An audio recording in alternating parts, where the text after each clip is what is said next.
Az-Zumar ayat 65. Dan dalam ittiba, ibadah tanpa ittiba adalah bid'ah. Kita tertolak. Man amila amalan laisa alaihi amruna fahuwa radd. Dan barang siapa yang melakukan amal yang tidak ada perintahnya dari kami, maka ianya tertolak, radd. Dan disebutkan dalam surah Al-Imran ayat 31, qul katakanlah hai Muhammad, in kuntum tuhibbunallah fattabi'uni, kalau kalian benar-benar mencintai Allah maka fattabi'uni, ittibalah kepadaku. Yuhibbukumullah, maka Allah mencinta kalian, wa yaghfir lakum dzunubakum, dan Allah akan mengampuni dosa-dosa kalian. Jadi bukti kecintaan kita kepada Allah, syarat bercinta kepada Allah adalah dengan ittiba, dan kemudian Allah akan mencintai kita dan Allah akan mengampuni dosa-dosa kita. Yuhibbukumullah, Allah akan mencintai kalian, wa yaghfir lakum dzunubakum, Allah akan mengampuni dosa-dosa kalian. Jadi kembali lagi, dua pokok syarat sah ibadah adalah tauhid dan ittiba, dan keduanya sudah ada di syahadatain, dua kalimat syahadat. Jadi syarat pertama adalah tauhid, yaitu pada syahadat tauhid, asyhadu an la ilaha illallah. Dan syarat kedua adalah ittiba, sudah ada di syahadat rasul. Konsekuensi dari syahadat rasul adalah ittiba, wa asyhadu anna muhammadar rasulullah.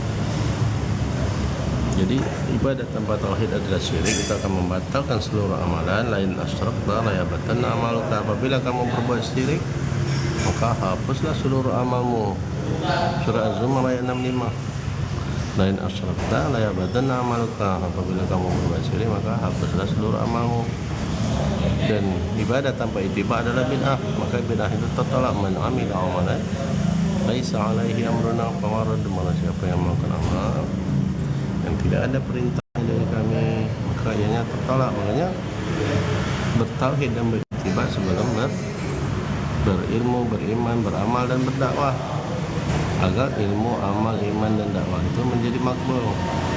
Karena apabila terdadai oleh kesyirikan tadi, maka akan membatalkan, terdadai oleh kebid'ahan akan membatalkannya. Karena itu adalah dua pokok syarat sah ibadah, termasuk dalam dakwah. Al ilmu qabla al qawli wal amal wal iman wal dakwah. Ilmu sebelum berkata, amal, beriman dan berdakwah. Bertauhid, beriman, berkata dan berdakwah, agar tidak jatuh kepada syirik, sehingga ilmu, iman, amal dan dakwah kita menjadi makbul. Berilmu, beriman, beramal dan berdakwah, berittiba dulu sebelum berilmu, beriman, beramal dan berdakwah, agar amalan kita, ilmu, iman, amal dan dakwah kita tidak jatuh kepada bid'ah. Sehingga dengan tauhid dan ittiba ini, maka amalan kita menjadi makbul, baik itu dalam ilmu, dalam iman, dalam amal dan dalam dakwah. Jadi orang yang berdakwah tanpa mendakwahkan akidah dan manhaj, akidah tauhid dan ittiba, berarti dakwahnya batal, karena tidak memenuhi dua pokok syarat sah tadi. Karena dakwah termasuk dari bagian ibadah. Berarti bid'ah itu tidak hanya dalam ibadah, ada namanya bid'ah dalam dakwah. Itu dakwah tanpa memulai dari akidah dan manhaj, tanpa memulai apa yang Allah dan Rasulullah yang memulainya, maka itu kepada bid'ah dalam dakwah. Dan dakwahnya bisa batal, karena tauhid dan ittiba adalah dua pokok syarat sah ibadah, termasuk dalam dakwah. Jadi orang yang berdakwah tanpa tauhid dan ittiba, tidak mau mendakwahkan tauhid dan ittiba sebagai dasar asas dan manhajnya, maka dakwahnya batal. Karena mengamalkan cabang tanpa mengerjakan pokok, berarti itu bisa batal, karena cabang itu baru sambung kepada pokok. Apabila cabang tidak mau menyambung kepada pokok, berarti itu adalah cabang lain atau cabang yang kering, cabang yang mati, karena tidak bersambung kepada akar dan pohonnya.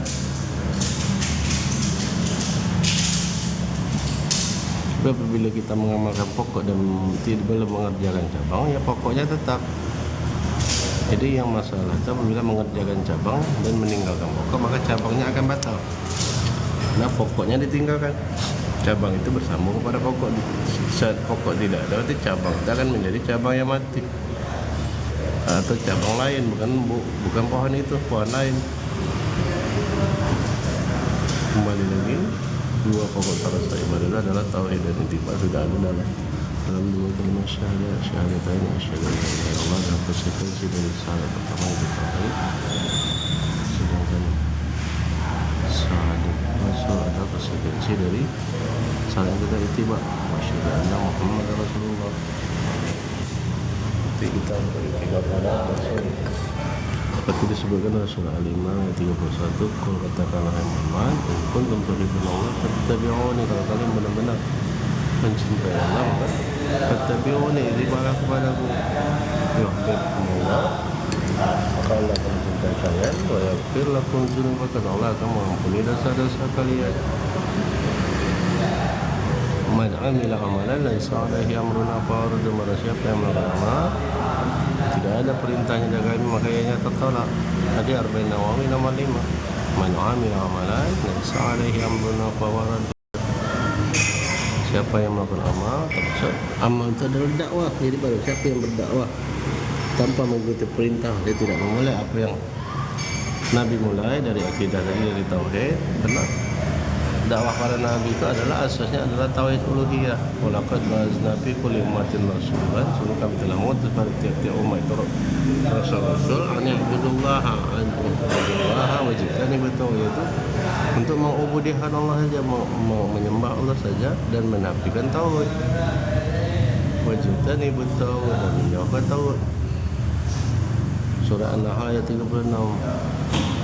Jadi asas dakwah para nabi itu adalah tauhid, dan intinya adalah tauhid uluhiyah atau tauhid ubudiyah. Wa'budullaha wajtanibut taghut. Itulah yang disuruhkan oleh para nabi pada asasnya. Baru masuk ke yang lain-lainnya nanti, pokoknya baru masuk pada cabang-cabangnya.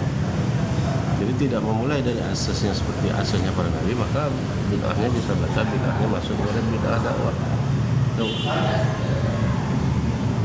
Berdakwah dengan cara yang bid'ah, tidak memulai dari akidah tauhid dan manhaj ittiba. Karena tauhid dan ittiba itu dua pokok syarat ibadah, termasuk dalam dakwah.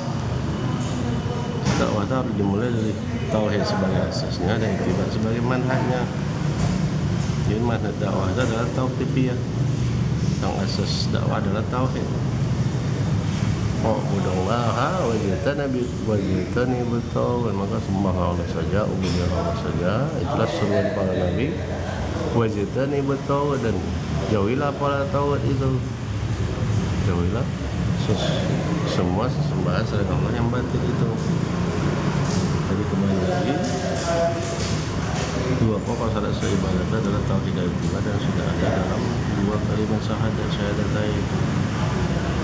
Syarat pertama adalah tauhid, itu adalah konsekuensi dari syahadat tauhid asyhadu an la ilaha illallah. Syarat kedua adalah ittiba, itu adalah konsekuensi dari syahadat rasul wa asyhadu anna Muhammadar Rasulullah. Ittiba tambah tauhid adalah syirik akan menghapuskan seluruh amalan. Lain asyrakta la yabatan amal. Apabila kalian berbuat syirik, maka hapuslah